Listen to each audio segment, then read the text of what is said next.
we are back this week with some controversy that has risen in the Grey's Anatomy fandom. No, we're not talking about McSteamy, McDreamy, or 007, but how women and minorities are shown within the show itself. Now, don't get me wrong, I'm a huge Grey's Anatomy fan and I totally ship Meredith, Meredith and Derek for all of you living under a rock. The show itself has come so far in how different characters are portrayed, but there are a few tweaks that should be made for future episodes.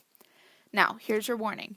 If you haven't been watching Grey's Anatomy and haven't gotten to season 13, not only do you have a lot of catching up to do, but you might want to be careful because there are going to be some spoilers. Although the show's cast is predominantly white, throughout the years we have seen a more diverse cast with multiple African Americans as lead roles with powerful authority such as Richard Webber, Jackson Avery, Catherine Avery, and Ben Warren. There have also been many females with very empowering roles such as Miranda Bailey as the new chief, and other doctors such as Edwards and Wilson having more screen time than others.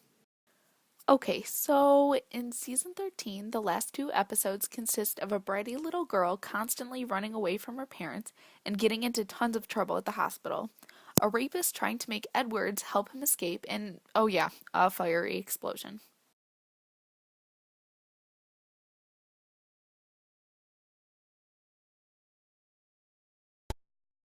When we got to this episode, season 13, the final episode, Ring of Fire, it was a diverse cast. Although you may not see characters of different ethnicities with major speaking roles, they are still in the background. Edwards was the heroine of this episode. She is an African American doctor who has gotten more screen time in this season. She single-handedly saved the young girl Aaron from a rapist and took him out, literally, by setting him on fire. She then proceeds to quickly stitch Aaron's leg, jump through a wall of flames, and get them to the roof where she tries to get the attention of others to save their lives. At this point, Aaron collapses and seems to have lost too much blood, and Edwards is trying to revive her.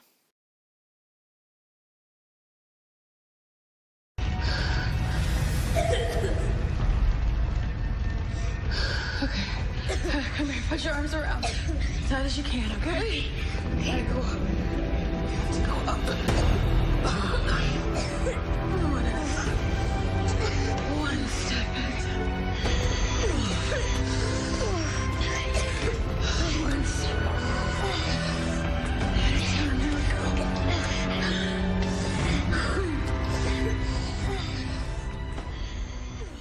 Now, this is where things totally flip for me. Why does there always have to be a knight in shining armor to save the damsel in distress? Everyone loves a good fairy tale, but seriously, Shonda, you were doing so well, and then boom, enter macho Dr. Warner, who saves the day, bringing all of the firefighters to Edward's attention. Okay, maybe I'm over-exaggerating, but how many films and shows do we see a damsel in distress portrayed as a woman, and the knight in shining armor a man? Why wouldn't Edwards have gotten the attention of somebody by throwing a shoe over the roof or something? Come on, people. Women are powerful and strong. Let them be the hero. Let them save the day. That was just one part of the episode. If you continued watching, you would have seen the amazing way that Shonda wrote in that the African American doctors were the ones saving the young girl's life and her leg in the OR. Definitely something to be happy about, but then it pans to where Edwards collapses and her adrenaline seems to have faded after finding out Aaron and her leg are going to be just fine. But then it shows DeLuca, who's a male white doctor, caring for Edwards. Not that Edwards would be able to patch up her own burns, but maybe have a female role taking care of her instead of a man fixing her. It's these subtle scenes that create a subconscious concept men always have to save the women. And when the woman is the hero, there always seems to be a male that out-heroes her heroism. Those were just some examples of the gender and race roles in the show that I wasn't too happy about. But if you watched to the very end, there was some things that turned out to be pretty good. When word got out that Edwards was missing, a white female doctor, Dr. Minnick, was sent to tell the police and firefighters to be on the lookout for her. When she didn't, other doctors were furious because she put the life of a doctor in danger because of her stupid obsession with rules and protocol. So, in the end, she was fired. In this case scenario, the white person was in trouble because they did something wrong, not blaming an African American doctor or any other ethnicity. I really like the role reversal there, and I think it was important to show an audience that white people can be wrong. and they shouldn't be agreed with just because of their race. They were in the wrong and they should be punished for it.